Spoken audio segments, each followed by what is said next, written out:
excelência. Do desporto para a vida, com ética. Com Mário Cachada. O papel dos pais no desporto. O caso do futebol.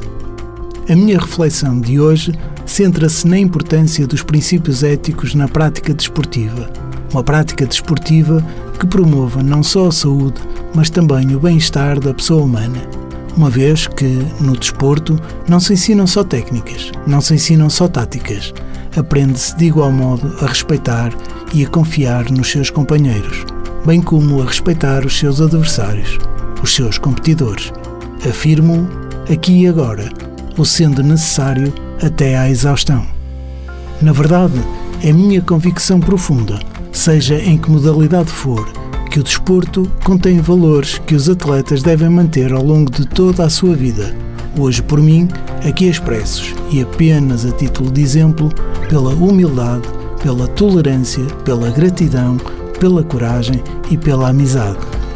Desejo que saibam que do meu pai herdei o sentido do humor e a capacidade de sorrir, ainda que na adversidade, o gosto pela leitura e pela escrita, o sentido de honestidade e de integridade moral, o espírito de sacrifício e o sentido de dever, o espírito reivindicativo, de não submissão e de luta contra as injustiças, o temperamento revolucionário, assim como a extrema valorização da lealdade. Sim, da lealdade. Mas do meu pai herdei também uma estética e uma ética da excelência, curiosamente a propósito do desporto e muito particularmente a propósito do futebol. Recordo inúmeras vezes, publicamente, quando, na qualidade de embaixador da ética no desporto, estou à conversa com pessoas humanas intimamente ligadas ao futebol, entre outras, dirigentes, coordenadores técnicos, treinadores, psicólogos, atletas e, muito naturalmente, pais e encarregados de educação. O tema, esse, é habitualmente o da ética no desporto.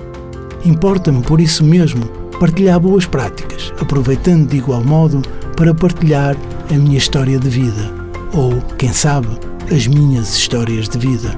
Razão pela qual falo da minha infância, relevando o facto de, fruto da paixão que o meu pai tinha pelo desporto em geral e pelo futebol em particular, ter observado tantos e tantos jogos dos mais diversificados clubes numa espécie de ética pelo exemplo, recordando a propósito, quiçá inspirado por Lars Grau, um herói olímpico digno de admiração, que de facto herdei do meu pai o entusiasmo pelo desporto, mas na verdade a principal lição que com ele aprendi foi a fidelidade a princípios, assim como a capacidade de superar as adversidades ao longo de toda uma vida. Também por isso, ou talvez por isso mesmo, os pais, no desporto em geral e no futebol em particular, pelo menos para mim, são dignos de respeito e de admiração.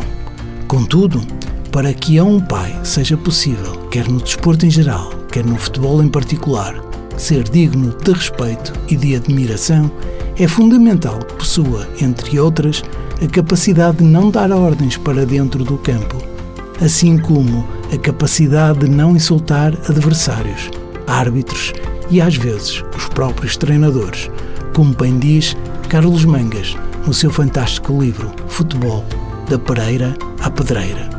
Razão pela qual me atrevo a afirmar que o respeito pelas regras mais elementares da ética, se assim se pode dizer, devem estar sempre presentes no desporto, desde as crianças aos adultos.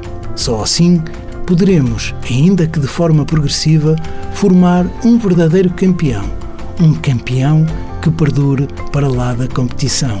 E, na verdade, pais, nunca se esqueçam, um campeão que perdure para lá da competição, seja no desporto em geral, seja no futebol em particular, deve recordar-se sempre, de forma clara e inequívoca, que não se deve ofender, entre muitos outros, a orientação sexual, o estatuto social, a etnia, a religião e a raça dos agentes desportivos. Rumo à excelência. Do desporto para a vida, com ética.